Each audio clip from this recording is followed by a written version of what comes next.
Hello student, Vinita's Hindi class में आपका स्वागत है। आज हम कक्षा 9 की पुस्तक स्पर्श शुरू करने जा रहे हैं। आज हम स्पर्श का पहला पाठ दुख का अधिकार का सारांश पढ़ेंगे।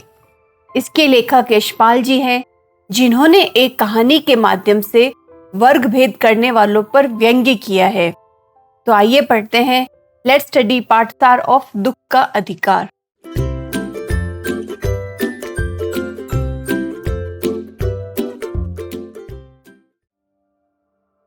सबसे पहले हम पढ़ेंगे इसके लेखक यशपाल जी का जीवन परिचय।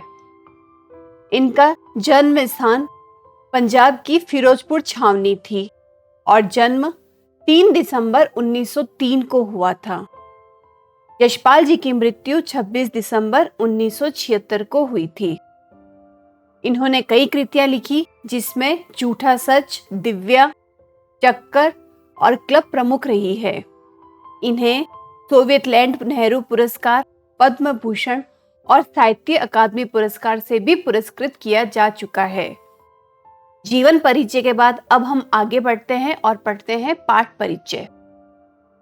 तो इस पाठ परिचय में एक कहानी है और इस कहानी के माध्यम से लेखक देश या समाज में फैले अंधविश्वास और ऊंच नीच के भेदभाव को बेनकाब करते हुए यह बताने का प्रयास किया है कि दुख की अनुभूति या दुख की जो फीलिंग्स होती है सभी को समान रूप से होती है। प्रस्तुत कहानी धनी लोगों की अमानवीयता और गरीबों की मजबूरी का पूरी गहराई से चित्रण करती है। अब इसके बारे में आगे पढ़ते हैं हम विस्तार से। तो लेखक के अनुसार मनुष्य का पहनावा ही समाज में मनुष्य का अधिकार और उसका दर्जा निश्चित करता है। लेखक कहता है कि अपना जो पहनावा है, अपनी जो पोशाकें हैं, वे आपको आपका दर्जा और आपके मनुष्य के अधिकार निश्चित करती है। हम जब झुककर निचली श्रेणियों की अनुभूति को समझना चाहते हैं तो यह पोशाक ही बंधन और अड़चन बन जाती है। और लेखक ने ऐसा क्यों कहा है, ये हम जब कहानी में आगे पढ़ेंगे तब आपको अच्छे से समझ आ जाएगा। लेखक कहता है कि हम झुककर निचली श्रेणी के लोग यानी कि जो गरीब लोग हैं उनकी फीलिंग्स को समझना तो चाहते हैं, परंतु ये हमारी पोशाक एक अड़चन बन जाती है। लेखक अपने द्वारा अनुभव किए गए एक दृश्य का वर्णन करता हुआ कहता है कि एक दिन वह बाजार में फुटपाथ पर एक ढलती उम्र की औरत को देखा जो कि बैठी रो रही थी। वह औरत कौन थी? वह खरबूजे बेचने वाली थी। खरबूजों को बेचने वाली औरत ने तो कपड़े में अपना मुंह छिपाया हुआ था और उसने अपने सिर को घुटनों पर रखा हुआ था। वह बुरी तरह से बिलख बिलख कर रो रही थी। बिलख बिलख कर रोना होता है जोर जोर से रोना। उस औरत का रोना देखकर लेखक के मन में दुख हो तो रहा था, परंतु उसके रोने का कारण जानने का उपाय लेखक को समझ नहीं आ रहा था। लेखक जानना तो चाहता था कि ये इतनी बुरी तरह से क्यों रो रही है, पर वह कैसे पूछे उससे, ये उसे समझ नहीं आ रहा था, क्योंकि फुटपाथ पर उस औरत के पास बैठ सकने में लेखक का पहनावा लेखक के लिए समस्या खड़ी कर रहा था।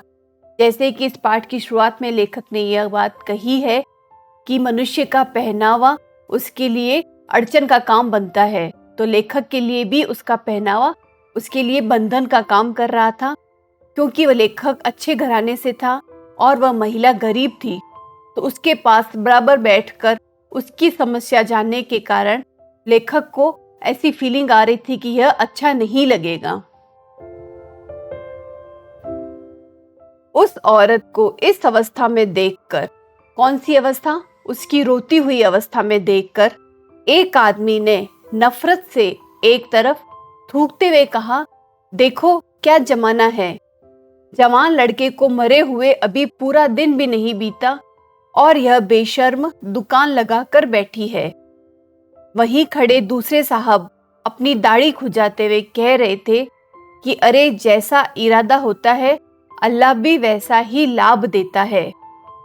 सामने के फुटपाथ पर खड़े एक आदमी ने माचिस की तीली से कान खुजाते हुए कहा, अरे इन छोटे वर्ग के लोगों का क्या है। सब लोग उसकी निंदा ही कर रहे थे, बुराई कर रहे थे।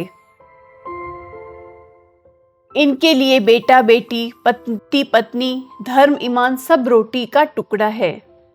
जब लेखक को उस औरत के बारे में जानने की इच्छा हुई तो लेखक ने वहां पास पड़ोस की दुकानों से उस औरत के बारे में पूछा और पूछने पर पता लगा कि उसका 23 साल का एक जवान लड़का था। घर में उस औरत की बहू और पोता पोती है। उस औरत का लड़का जिसका नाम भगवाना है, सब्जियां उगाने का काम करके परिवार का पालन पोषण करता था। लड़का सुबह अंधेरे में ही पके हुए खरबूजे चुन रहा था। खरबूजे चुनते हुए उसका पैर एक सांप पर पड़ गया। सांप ने लड़के को डस लिया। जब उस औरत के लड़के को सांप ने डसा तो उस लड़के की यह बुढ़िया माँ पागलों की तरह भागकर झाड़ फूक करने वाले को बुला लाई। झाड़ना फूकना हुआ, नागदेव की पूजा भी हुई। तो स्टूडेंट्स देखो कि यहाँ किस तरह अंधविश्वास के बारे में लेखक ने बताया है। सांप के डसने पर जहाँ उन्हें डॉक्टर के पास जाना चाहिए या किसी वैद्य के पास जाना चाहिए, वहाँ वे झाड़ फूक वाले बाबाओं के पास गई और नागदेव की पूजा वगैरह की। पूजा के लिए, दान दक्षिणा के लिए उस औरत ने घर में जो कुछ आटा और अनाज था वह सब दे दिया, परंतु भगवाना मर चुका था। भगवाना तो परलोक चला गया और घर में जो कुछ भी अनाज और पैसे थे वह सब उसके अंतिम संस्कार करने में लग गए। आगे लेखक कहते हैं कि बाप तो नहीं रहा। बाप कौन? भगवाना। तो भगवाना तो नहीं रहा, परंतु बच्चे सुबह उठते ही भूख से रोने लगे।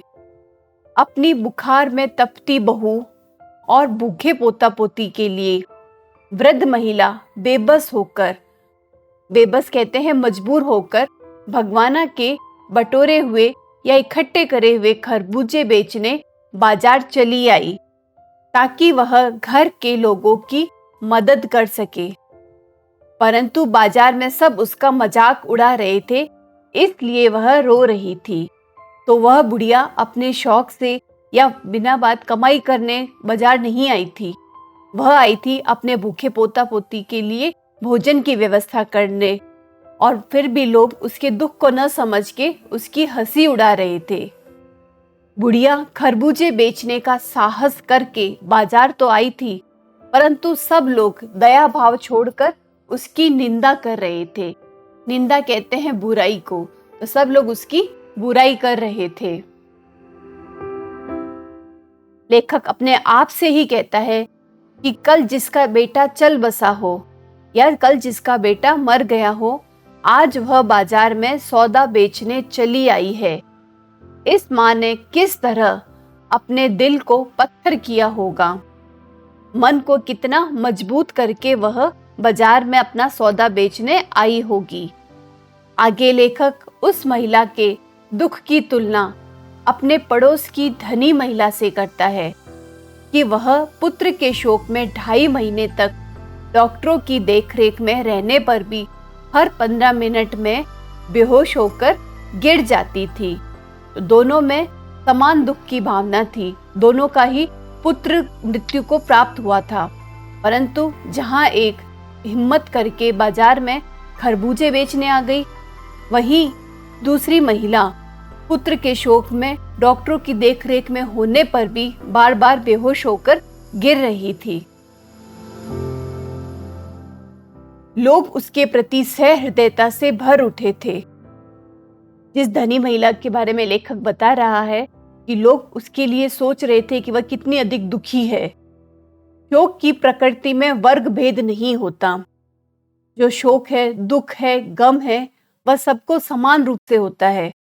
उसमें कोई वर्ग भेद नहीं होता कि अमीर होगा तो उसे अधिक दुख होगा या गरीब होगा तो उसे कम दुख होगा। इस सत्य से परिचित होकर भी, इस सत्य को जानते हुए भी लोग मात्र वर्ग भेद के आधार पर गरीब बुढ़िया के दुख को नहीं समझ पा रहे थे। लोग मान ही नहीं रहे थे कि इस गरीब बुढ़िया को दुख है। लेखक कहता है कि शोक करने और गम मनाने के लिए भी समाज में सुविधा चाहिए और दुखी होने का भी एक अधिकार होता है। अब लेखक ने ऐसा क्यों कहा? क्योंकि सुविधा थी उस अमीर महिला को, तब वह 2.5 महीने तक शोक मना सकी। समय, सुविधा, ये सब अमीरों के पास होता है, अतः दुख होने का अधिकार भी अमीरों के पास है। गरीब बेबस होते हैं, मजबूर होते हैं, इसलिए उनके पास यह दुखी होने का भी अधिकार नहीं है। तो स्टूडेंट्स, इस पाठसार से हमें सीखना चाहिए कि हमें दूसरों के दुख को महसूस करना चाहिए। दुखी व्यक्ति पर हंसना छोड़कर उसके साथ बैठकर उससे सच्ची सहानुभूति प्रकट करनी चाहिए। अगले वीडियो में हम इसके प्रश्नोत्तर करेंगे, तो हमसे जुड़े रहिए। वीडियोस को लाइक और शेयर करें और चैनल सब्सक्राइब भी करें। Thank you and all the best.